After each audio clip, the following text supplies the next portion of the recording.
Hey writer friends, welcome back to my channel. In today's video, I've got a real talk for you all about writing after failure.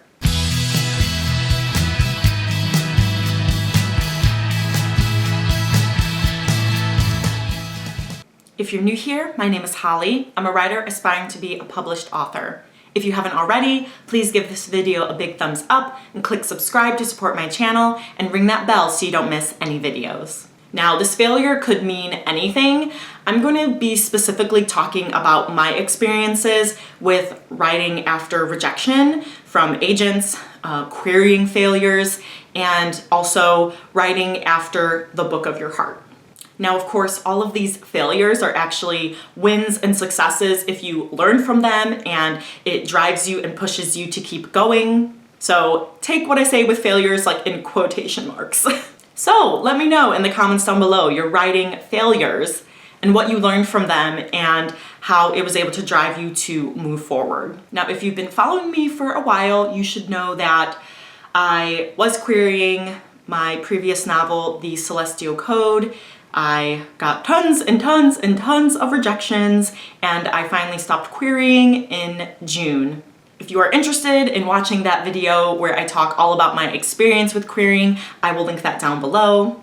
But the gist of it is that when I realized that I was getting no bites and I wasn't even getting partial requests, earlier in 2020, I was just devastated. I was in a writing slump, I was in a rut, I was depressed.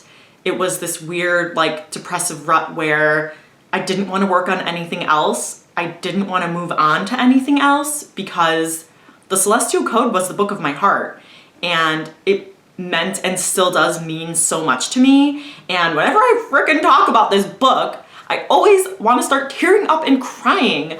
And it's just so hard. The story and the message that it holds in there is so near and dear to my heart, and I love the characters too much to not have their story be told and not have this book out there in the world, and to think that no one else except for my critique partners and beta readers will know the story. It breaks my heart. It literally just rips my heart apart.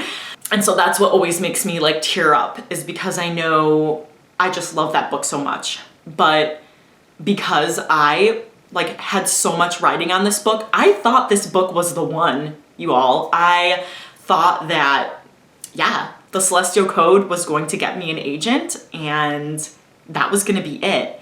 And when that didn't happen, I was crushed. I was crushed.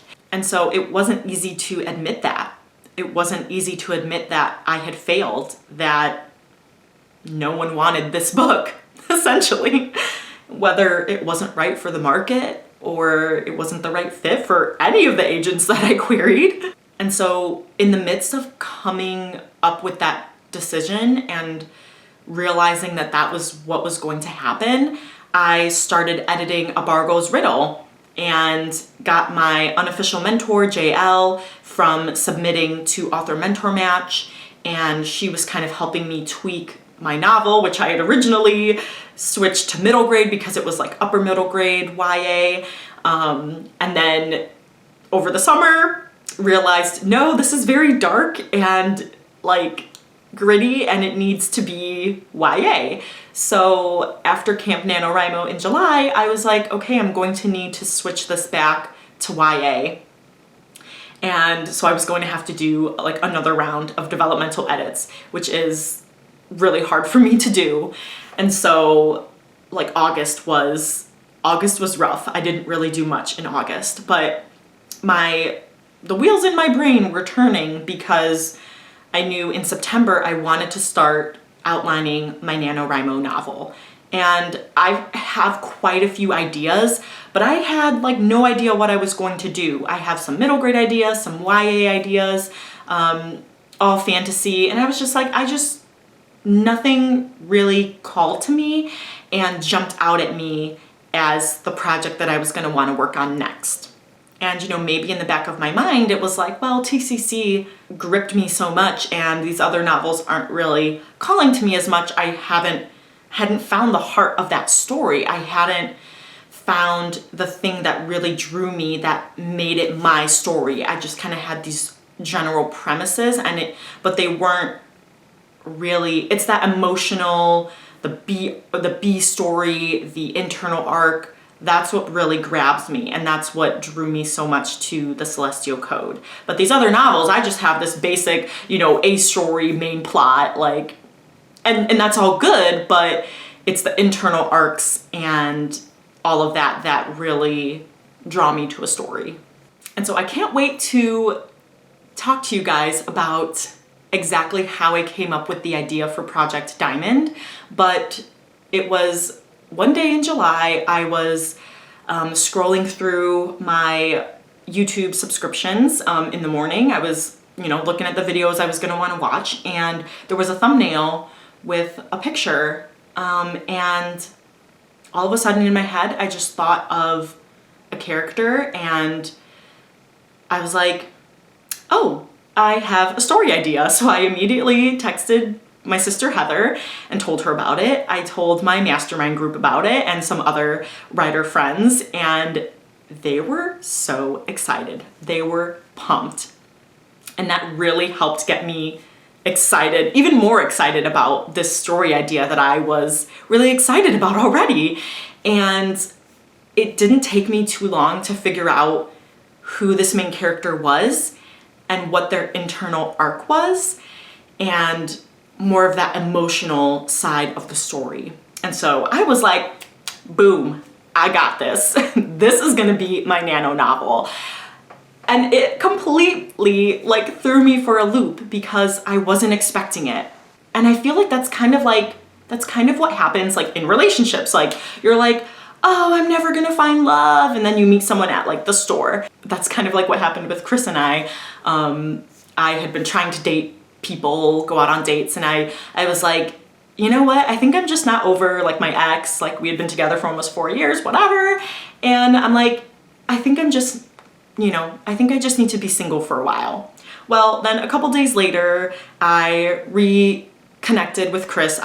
We had been acquaintances for 5 years, and so we met up at a dance game tournament, and the rest is history. Now I'm married. So it's once you kind of pull back, then what you've been wanting can present itself to you. But if you don't open yourself up to it, it's never going to come.